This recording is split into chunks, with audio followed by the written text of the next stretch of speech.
దేవుడు ఉదయం లేచింది మొదలుకొని రాత్రి నిద్రపోయే వరకు కొన్ని విషయాల్ని విలువైనవిగా ఎంచుతూ ఉంటాం. అది మనం తినే ఆహారం విషయంలో, అలాగే మనం ఉపయోగించుకునే వస్తువులు, అలాగే మనం ఖర్చు పెట్టుకునే డబ్బు, వీటన్నిటినీ కూడా మనం విలువైనవిగా ఎంచుతూ ఉంటాం. అయితే దేవుడు అనే మాట ఏంటంటే, నిజంగా మానవులైన వారు విలువ ఇవ్వాల్సిన దానికి విలువనివ్వట్లేదండి.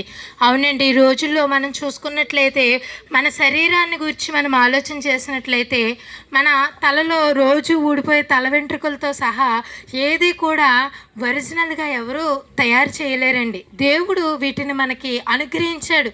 ఇవి చాలా విలువైనవి. అలా తయారు చేయలేకే రోజు జుట్టు వచ్చి కొనుక్కొని పట్టుకెళ్తూ ఉన్నారు. డూప్లికేట్ వెన్న చేసిన ఒరిజినల్ లాగా అది రాదన్నమాట. అలాగే మన కాళ్ళు ఆర్టిఫిషియల్ కాళ్ళు వస్తున్నాయి, అలాగే కృత్రిమంగా చేయబడిన చేతులు, ఇలాగ కృత్రిమంగా ఎన్నో చేసినప్పటికీ దేవుడు మనకి పుట్టినప్పుడు ఇచ్చిన అవయవాలు లాంటి అవయవాలు కానీ, దేవుడు మనకు పుట్టినప్పుడు ఇచ్చిన ఆ స్థితిగతుల్ని మరలా మనం ఎన్ని పెట్టుకున్నా అలాంటిది మనం తయారు చేసుకోలేం. కానీ రోజు మనం ఏమనుకుంటామనంటే, వీటిని విలువైనవిగా ఎంచక మన చేతులతో మనం చేసుకున్న వస్తువులు, డబ్బు అవ్వనివ్వండి, బంగారం అవ్వనివ్వండి, మనం వాడుకునే వాహనాలు అవ్వనివ్వండి, అన్నిటినీ కూడా మనం ఎంతో విలువైనవిగా, అమ్మో మాకు దెబ్బ తగిలినా పర్లేదు కానీ మన వస్తువుకి దెబ్బ తగలకూడదు, మనకి ఏదన్నా అయినా పర్లేదు కానీ మా ఇంట్లో వస్తువు పాడవకూడదు, ఇలాగా మనం విలువలేని వాటికి విలువనిస్తున్నాం. కానీ దేవుడు విలువగా తయారు చేసిన మన శరీరానికి కానీ, ఈ శరీరానికంటే విలువైనది గొప్ప ఆస్తిగా, దేవుని స్వరూపంగా దేవుడు మనకిచ్చింది ఆత్మ అండి. రోజు మనం ఈ శరీరం కోసం ఆలోచన చేసి శరీరానికి సంబంధించిన ఎన్నో విషయాలు మనం చేస్తూ ఉంటాం. కానీ ఆత్మను గూర్చిన కనీసం ఆలోచన మనకు ఉండదు. మనలో ఆత్మ ఉంది, ఆ ఆత్మకు దేవుని అవసరం ఉంది. అయ్యో నా ఆత్మ నరకం పోలు అవ్వకుండా నేనేం చేయాలని అని ఒక ఆలోచన కూడా మనిషికి లేకుండా ఈ రోజుల్లో మనం బ్రతికేస్తూ ఉన్నామండి. కానీ దేవుని వాక్యం చెప్తుంది, ఆత్మను గురించి మనం ఆలోచన చేయకపోతే, ఆత్మను గురించి మనం పట్టించుకోకపోతే, మన ఈ భూమి మీద పుట్టిన వారం పుట్టినట్టే మరణిస్తే కనుక ఖచ్చితంగా మనం ఎక్కడికి చేరుకుంటామనంటే నరకానికి చేరుకుంటామండి. అవునండి, భూమి మీద ఈ శరీరంలో 70-80 సంవత్సరాలు మాత్రమే మనం బ్రతుకుతాం. కానీ తర్వాత మన ఆత్మ, మన శరీరం ఈ మట్టిలో కలిసిపోతుంది. దేవుని వాక్యంలో ఉంది కదండి, మన్నైనది వెనకటి వలె మన్నైపోతుందంట. ఈ శరీరం మరలా మట్టిలో కలిసిపోతుంది. కానీ దేవుడు మనలో పెట్టిన ఆత్మకి ఏమాత్రము చావు అంటే నశించిపోయే స్థితి లేదండి.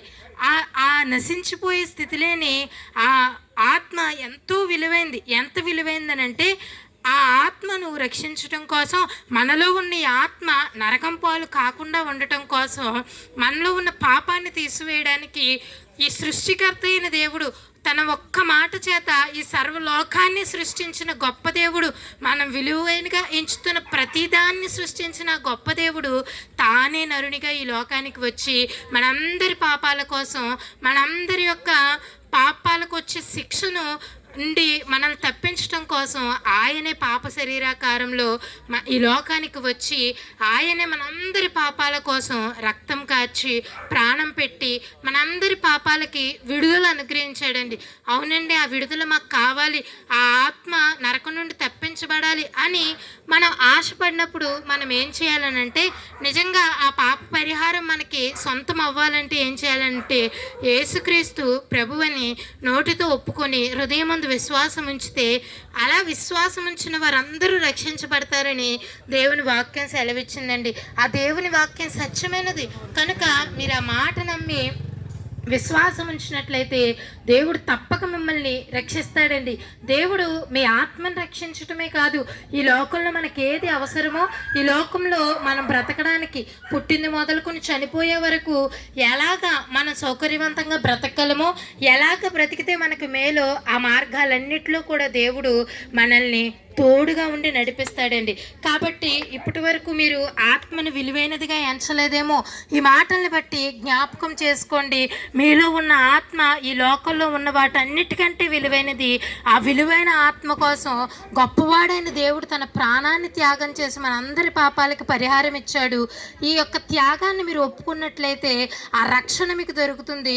విలువైన మీ ఆత్మ నరకం పాలు కాకుండా గొప్పదైన పరలోక రాజ్యంలో మీ ఆత్మ యుగ యుగాలు ఆనందిస్తుంది. అట్టి కృప దేవుడు ఈ వీధి వారందరికీ దయచేయాలని దేవుని కోరుకుంటూ ఈ మాటలు ముగిస్తూ ఉన్నాను. మహాపరిశుద్ధుడైన తండ్రి, మీకు వందనాలు, స్తుతులు, స్తోత్రాలు ప్రభువా. నిజమే నాయన, ఇంతవరకు ప్రభువా నాయన, నిజమే లోకంలో వేట్లకో చిన్న వాటికి ప్రాధాన్యత ఇస్తాం. కానీ ప్రభువా నిజమే నాయన, మాలో నువ్వు పెట్టిన ఈ ఆత్మ కొరకు నాయన ఏనాడును మేము ఆలోచించిన వారుగా, గ్రహించిన వారుగా మేము ఉంటే దేవాదయతో క్షమించు నాయన. ఇప్పుడైనా ప్రభువా నాయన ఒక ఆలోచన, ఇంతంత ఆలోచన ప్రభువా నాయన ప్రతి బిడ్డకు దయచే నాయన. నిజమే చేతితో చేసుకున్న ప్రభువా నాయన, ఇదిగో తండ్రి మేము చేసుకున్నవి మాకు దేవుడు కాదు అని ప్రభా నీ వాక్యము హెచ్చరిస్తూ ఉంది తండ్రి. నీ స్తోత్రాలు నాయన. నిజమే ప్రభా, నువ్వు మమ్మల్ని పుట్టించావని ప్రభా, అయా మా కొరకు ఈ లోకానికి వచ్చావని ప్రభా నువ్వు మాతో మాట్లాడుతూ ఉన్నావు తండ్రి. ఇదిగో ప్రభా నాయన, నరుడికి యెహోవా ఆత్మ, యెహోవా పెట్టిన దీపము అంటున్నావు ప్రభా. ఈ దీపాన్ని ప్రభా మరలా నీ పాదాలెద్దుకే చేరాలి, కానీ ప్రభా నరకానికి ఆహుతి కాకూడదు అని నీ వాక్యం హెచ్చరిస్తూ ఉంది తండ్రి. మీకు వందనాలు ప్రభా, మీకు స్తోత్రాలు తండ్రి. ప్రతి బిడ్డ ఆలోచించగలిగిన ప్రభా ఆ జ్ఞానాన్ని ఇవ్వండి ప్రభా, ఆలోచించగలిగిన ఆ తలంపులు వారి హృదయాల్లో కలగచ్చే నాయన. నీకు స్తోత్రాలు ప్రభా. ఇదిగో సర్వ సృష్టికి వెళ్ళి ఇదిగో సువార్తను ప్రకటించుడి అంటున్నావు ప్రభా. ఇదిగో ఎవరికి ఎలా చెబితే ప్రభా అర్థమవుతాయో అర్థమైన రీతిలో మీరు నీ బిడ్డలతో మీరు మాట్లాడండి ప్రభా. ప్రతి బిడ్డని చేసింది నువ్వే ప్రభా. దేవుడు ఒక్కడే ప్రభా ఈ లోకాన్ని పరిపాలించేది ప్రభా. దేవుడు ఒక్కడే ప్రభా సృష్టికర్తమైన నీ ప్రభా. ప్రతి బిడ్డ గ్రహించడానికి సహాయం చేయండి, కృప చూపించండి, తోడై ఉండండి. నీ వాక్యమని విత్తనాలు చల్లి ఉండగా ప్రభా వింటున్న నీ బిడ్డల్లో ప్రభా విశ్వాసము కలగచేయండి. వినుట వలన విశ్వాసము కలుగుతుందంటున్నావు. ఆ విశ్వాసము ప్రభా పెంపొందించి నాయన నీ బిడ్డల ప్రతి ఒక్క బిడ్డ జీవితంలో కార్యమును మీరు జరిగించమని, నీ నామానికే మహిమ ఘనత ప్రభావం తెచ్చుకోమని యేసు నామములో ప్రార్థిస్తున్నాం తండ్రి.